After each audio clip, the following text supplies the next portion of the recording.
Hello everyone, हम आज पढ़ेंगे नया chapter haloalkane and haloarenes. Haloalkanes and haloarenes, इसका पहला पार्ट हम हेलो एल्केन्स के बारे में आज पढ़ेंगे। अगर हम देखें तो हेलो एल्केन जो है वो दो वर्ड से मिलकर बना है। हेलो जो कि स्टैंड होता है, हेलो स्टैंड करता है हेलोजेंस के लिए, और ये एल्केन। ऐसे कंपाउंड्स जो एल्केन और हेलोजन से मिलकर बने होते हैं उनको बोलते हैं हेलो एल्केन्स। जैसे कि कोई भी हमारा एल्केन हो RH, उसमें से एक हाइड्रोजन हटा दें और एक हेलोजन लगा दें तो हमारा बन जाता है ये हेलो एल्केन। हेलोजन के लिए कई सारे हो सकते हैं, FCl, Br, I, fluorine, chlorine, bromine, iodine, ये सारे हेलोजेंस होते हैं। ठीक है, तो हाइड्रोजन हटाकर हम हेलोजन लगाते हैं, उसको हम बोलते हैं हेलो एल्केन। अब हेलो एल्केन्स का अगर हम नाम लिखें तो ये जो हेलो एल्केन है ये इसका IUPAC है। जैसे कि लिख रखा हो एग्जांपल के लिए CH3Br। अगर हम CH3Br का नाम लिखेंगे IUPAC नेम, तो हम इसका IUPAC नेम लिखते हैं। IUPAC नेम में जो हमारा कार्बन है वो मेन माना जाता है और दूसरा साइड चेन माना जाता है। तो अगर हम देखें तो ये Br जो है वो साइड चेन है, तो इसका नाम होता है ब्रोमो, और एक कार्बन के लिए मेथ, तो इसका नाम हो जाता है ब्रोमोमीथेन। ठीक है, ये इसका IUPAC नेम।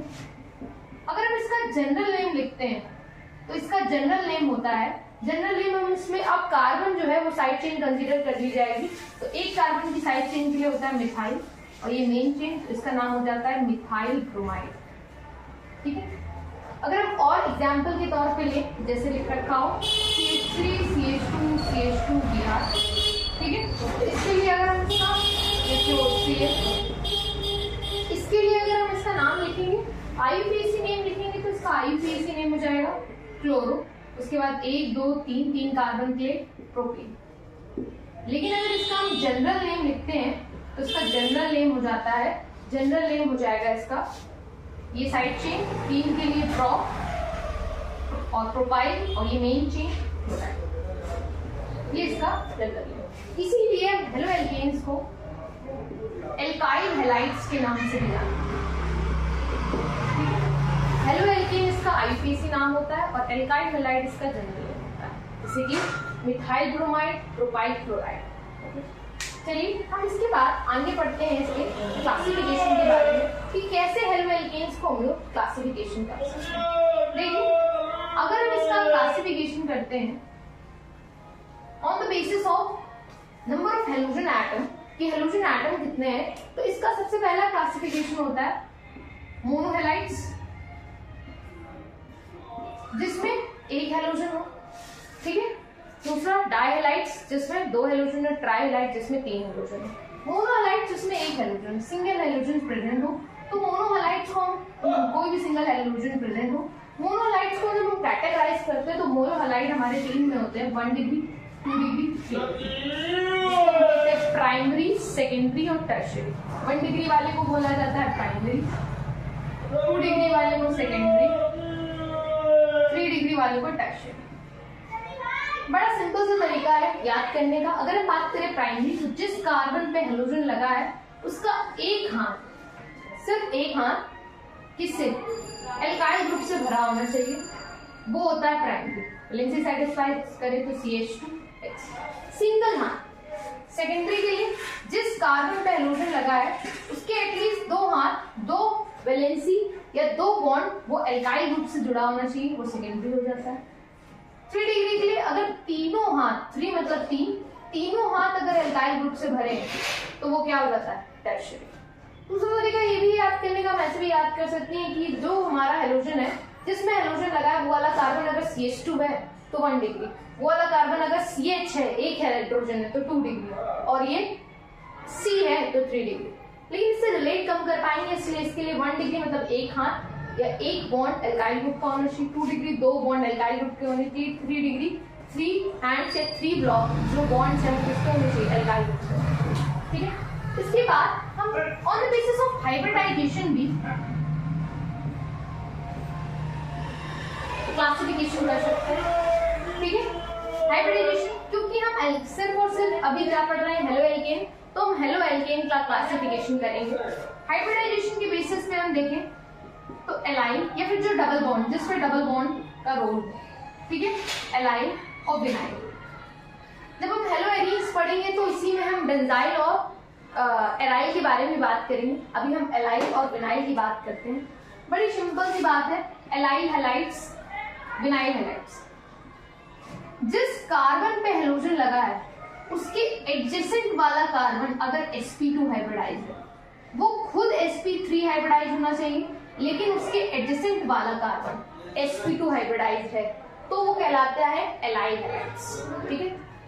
अगला अगर हम बात करें विनाइल, तो जिस कार्बन पे हेलोजन लगा है वो खुद ही sp2 हाइब्रिडाइज है, मतलब डबल बॉन्डेड से जुड़ा है, तो वो होता है, उसको हम बोलते हैं विनाइल हैलाइड्स, ठीक। फिर से सुन लीजिए, एलाइल हैलाइड्स वो होते हैं जिस कार्बन पे हेलोजन लगा है वो खुद तो sp3 हाइब्रिडाइज्ड हो, लेकिन उसके जस्ट एडजेसेंट वाला क्या होना चाहिए, sp2 हाइब्रिडाइज होना चाहिए। अगर हम इसमें बात करें तो जिस कार्बन पे हेलोजन लगा है वो खुद ही sp2 हाइब्रिडाइज्ड होगा, तो हम बनाएंगे उसको का विनाइल, उसको विनाइल हैलाइड्स बोला जाता है, ठीक। चलिए अगला अगर हम इसका क्लासिफिकेशन और करें तो इसकी क्लासिफिकेशन हम करते हैं तो देखिए अगला जो हम टाइप पढ़ते हैं तो हमने मोनोहैलाइड्स के बारे में पढ़ लिया। अगला जो है जिसको हम बोलते हैं डाइहैलाइड्स। डाइहैलाइड्स, डाई मतलब क्या होता है, दो। तो ऐसे कंपाउंड्स, ऐसे हेलोएल्केन्स जिसमें दो हेलोजन ग्रुप्स प्रेजेंट होंगे उनको हम बोलेंगे डाइहैलाइड्स। और डाइहैलाइड्स बढ़ते हैं दो पार्ट में, एक जेम और एक विसिनल। जेम डाइहैलाइड्स और विसिनल डाइहैलाइड्स। जेम डाइहैलाइड्स वो डाइहैलाइड्स होते हैं कि अगर दोनों हेलोजन्स एक ही कार्बन पे जुड़े हों, दोनों हेलोजन्स एक ही कार्बन पे जुड़े हों तो उनको हम बोलते हैं जेम डाइहैलाइड्स। जैसे कि CH3CCl2, CH3CCl2, ये क्या हो जाएगा, जेम डाइहैलाइड। लेकिन विसिनल के लिए बोले तो अगर अगल बगल वाला हेलोजन से जुड़ा होगा, एडजेसेंट वाले हेलोजन से जुड़े होंगे तो उनको हम बोलेंगे क्या, विसिनल डाइहैलाइड्स। सेम कार्बन पे दोनों हेलोजन, जेम डाइहैलाइड। अगल बगल एडजेसेंट कार्बन पे अगर दोनों हेलोजन तो उनको हम बोलेंगे क्या, विसिनल डाइहैलाइड, ठीक है, ओके। तो इसी के साथ हमारा क्लासिफिकेशन खत्म होता है। हमने क्लासिफिकेशन मोनो हेलोजन्स में 1 डिग्री, 2 डिग्री, 3 डिग्री पढ़ा। इसके बाद हमने पढ़ा एलाइल और विनाइल्स क्या होते हैं। इसके बाद फिर हमने पढ़ा कि जेम डाइहैलाइड्स और विसिनल डाइहैलाइड्स क्या होते हैं।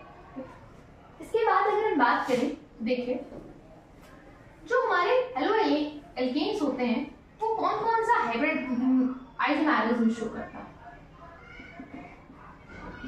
तो ये जो हेलोएल्केन्स है ये दो तरह के आइसोमर्स दिखाते हैं। स्ट्रक्चरल आइसोमर्स दो तरह के दिखाते हैं, एक चेन दिखाता है और एक दिखाता है पोजीशन, ठीक है। क्या दिखाता है, जब चेन में चेन छोटी और बड़ी होने की वजह से जो आइसोमेरिज्म अराइज होता है उसको चेन आइसोमर्स बोलते हैं। जो पोजीशन चेंज होने की वजह से जो आइसोमर अराइज होता है उसको हम बोलते हैं पोजीशन आइसोमर्स।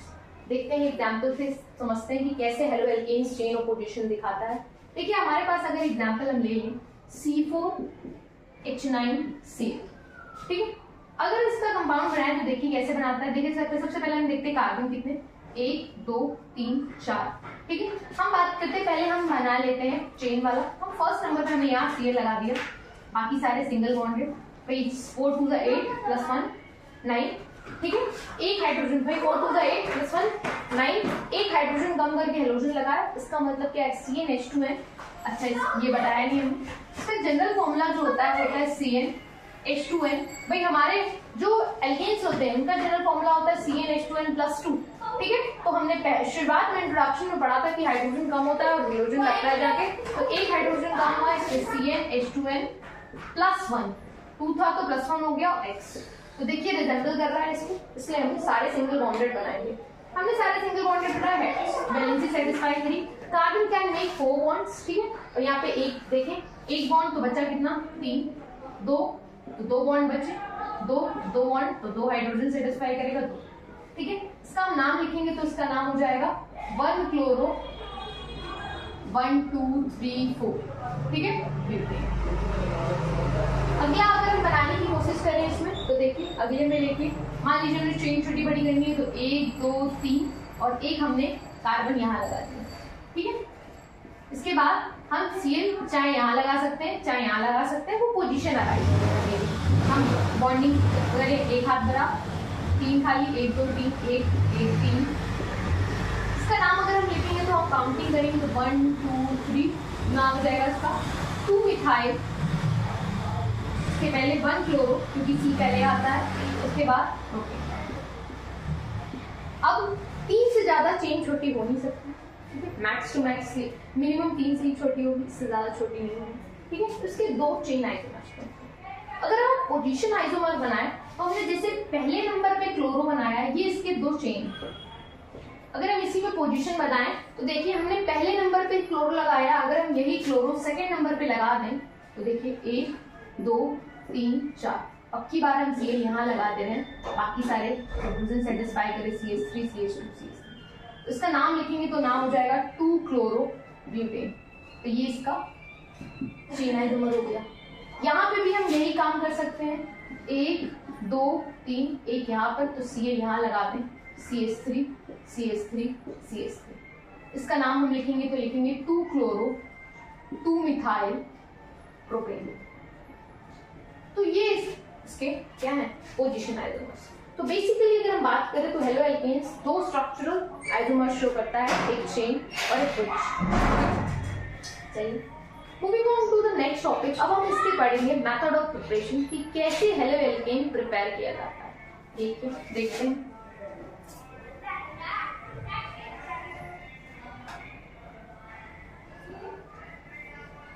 अगर हम बात करते हैं इसके मेथड ऑफ प्रिपरेशन की, मेथड्स ऑफ प्रिपरेशन, सबसे पहली इसकी मेथड ऑफ प्रिपरेशन मतलब हेलो एल्केन किससे किससे बनाया जा सकता है। तो सबसे पहली हम इसकी मेथड ऑफ प्रिपरेशन पढ़ते हैं हाइड्रोकार्बन से, फ्रॉम हाइड्रोकार्बन। और हाइड्रोकार्बन में भी हम फर्स्ट पढ़ेंगे फ्रॉम एल्केन। हमने क्या किया, एल्केन किया हेलोजिनेशन करते हैं तो हमें क्या मिलता है, हमें मिलता है हेलो एल्केन। जैसे कि हमारे पास है CH4, इसका हमने हेलोजिनेशन किया, वो भी सनलाइट की प्रेजेंस में, ठीक है। अब सनलाइट की प्रेजेंस में क्या होता है, फ्री रेडिकल मैकेनिज्म दिखाता है। इसकी वजह से क्या होता है, तब तक रिएक्शन होती रहती जब तक सारे हाइड्रोजन रिप्लेस होकर हेलोजन में न बदलता है। मतलब कि इसका काम होगा, एक सब्स्टिट्यूशन दिखाएगा, H इधर जाएगा, Cl इधर आएगा, क्या हो जाएगा CH3 Cl और H इसके पास चला गया तो HCl। अब अभी भी 3 हाइड्रोजन है तो रिएक्शन फर्दर होती रहेगी, CH3 Cl फिर से Cl2 रिएक्ट करेगा सनलाइट की प्रेजेंस में, ये हो जाएगा CH2 Cl2 प्लस HCl। फिर अभी भी 2 है तो CH2 Cl2 plus Cl2 sunlight की प्रेजेंस में रिएक्ट करेगा, अभी भी 2, तो फिर एक H इधर एक H इधर हो जाएगा CH Cl3 प्लस HCl। अभी भी एक हाइड्रोजन है तो CH Cl3 plus Cl2 sunlight की प्रेजेंस में CCl4 प्लस HCl, ठीक। तो जब भी रिएक्शन एक्चुअल में हो रही होती है ना, तो जब भी CH4 जो है वो Cl2 से रिएक्ट करता है सनलाइट की प्रेजेंस में, तो मिक्सचर मिलता है किसका किसका, CH3 Cl का, CH2 Cl2 का, CH Cl3 का, CCl4 का, इन सभी का मिक्सचर मिलता है। जैसे मोनो या फिर क्लोरोमीथेन, डाइक्लोरोमीथेन, ट्राइक्लोरोमीथेन, टेट्राक्लोरोमीथेन, एक ही बीकर में पूरी रिएक्शन हो रही थी, इन सब का क्या मिलता है, मिक्सचर मिलता है, ठीक है। अगर यही रिएक्शन हम डार्क में कराएं तो एक ही बार काम होगा, ये बनाएगा CH3Cl और HCl, ठीक है। सिर्फ एक बार में रिएक्शन हो जाएगी, फिर अगर हम कराते हैं तो फिर प्रोसीड करेगी, बार बार नहीं होगी। लेकिन in the case of sunlight की प्रेजेंस रिएक्शन तब तक प्रोसीड होती रहेगी जब तक क्या हो, सारे हाइड्रोजन रिप्लेस हो। अब सुनिए, जो Cl है और Br वो लगभग एक तरह का बिहेवियर शो करते हैं, ठीक है। तो यही रिएक्शन अगर हम Cl2 से करा रहे हैं तो यही सेम बिहेवियर हमारा किसके साथ कराएगा, Br के साथ। लेकिन अगर हम बात करें आयोडीन, इसमें इसका बिहेवियर क्या है, थोड़ा सा चेंज हो जाता है। देखिए क्या होता है, देखिए होता क्या है कि जब भी हम CH4 को I2 के साथ रिएक्शन कराते हैं, ये बनाता है CH3I और HI। अब ये जो रिएक्शन है वो रिवर्सिबल होने लगती है, मतलब जैसे CH3I और HI बना, अब HI इतना अच्छा रिड्यूसिंग एजेंट की तरह वर्क करता है, ये वापस से इसको रिड्यूस कर देता है किसमें, CH4 और I2। फटाफट से क्या करता है, HiCH3i से रिएक्ट करके फिर से क्या बना लेता है, CH4 और I2। तो रिएक्शन तब तक चलती रहती है जब तक इक्विलिब्रियम रीच ना हो, प्रोसीड होती रहती है। ठीक है, इस चीज को कंट्रोल करने के लिए हम इसमें मिलाते हैं HiO3। HiO3 क्या करता है, जो सो फॉर्म्ड Hi है इसको I2 और H2 में कन्वर्ट कर देता है। अब ये I2 फिर से बचे हुए CH4 को कंज्यूम CH3i में कंज्यूम होने के लिए यूज करता है। वो CH3i को वापस से CH4 और I2 में नहीं यूज कन्वर्ट करता। वो जो बचा है I2 वही HiO3 से रिएक्ट कर लेगा। अगर रिएक्शन की प्रेजेंस से कराएंगे तो HiO3 की प्रेजेंस से, तो ये I2 जो बना है वो आप किसमें यूज होगा, CH4 के आयोडीनेशन। ठीक, तो इसमें ये Hi इसको रिवर्सिबल बना देता है। ठीक, अब बात करें फ्लोरीन, तो फ्लोरीन का साइज बहुत स्मॉल होने के कारण और रिएक्टिव होने के कारण वो डायरेक्ट हैलोजिनेशन नहीं कराता, दूसरे तरीके से जैसे AgF वगैरह की प्रेजेंस का रिएक्शन कराता है। तो वो हम अभी आगे प्रोसीड करेंगे तो पढ़ने को मिलेगा। तो हमने हाइड्रोकार्बन से बनाना में एक स्टेप तो सीख लिया कि हम एल्केन से कैसे बना सकते हैं, लेकिन हाइड्रोकार्बन हमने एल्कीन भी पढ़ा था और एल्काइन भी पढ़ा था। तो चलिए अगली हम देखते हैं हम कैसे एल्कीन और एल्काइन से बना सकते हैं। देखिए हम बात करते हैं फ्रॉम एल्कीन्स। एल्कीन्स अगर देखें हम एग्जांपल लें तो CH2 डबल बॉन्ड CH2, हमें पता है जितने भी एल्कीन्स है वो एडिशन रिएक्शन शो करते हैं, तो इसमें ऐड होगा कोई ना कोई चीज जाके ऐड होगी। तो हमें कहता है ना मोनो हाइड्रोजन बना रहे तो हम इसमें HBr की रिएक्शन करा सकते हैं। हमने HBr की रिएक्शन की, बॉन्ड टूटा, एक H इधर गया एक Br इधर गया, CH2 बॉन्ड टूटा तो यहाँ CH3 CH2 Br इजीली होगी। ठीक है, बाकी ठीक है हम इसमें HCl भी ऐड कर सकते हैं। ठीक है, H Br और Cl सिमिलर भी शो करते हैं, लेकिन अगर क्योंकि ये सिमेट्रिकल एल्कीन थी, कैसे पता चला भाई, जहां डबल बॉन्ड बना है उसको 20 से तोड़ के देखें, दोनों तरफ सेम नंबर ऑफ कार्बन है, इसका मतलब वो क्या है, सिमेट्रिकल एल्कीन। लेकिन अगर जैसे ही एडिशन आने लगे अनसिमेट्रिकल एल्कीन्स में, तब इसमें क्या होता है, इसका बिहेवियर चेंज होता है। तब दो रूल्स लगने लगते हैं। सबसे पहला रूल जो हमें पढ़ने को मिलता है वो है मार्कोनिक्स रूल। मार्कोनिक्स रूल कहता है कि during the addition of unsymmetrical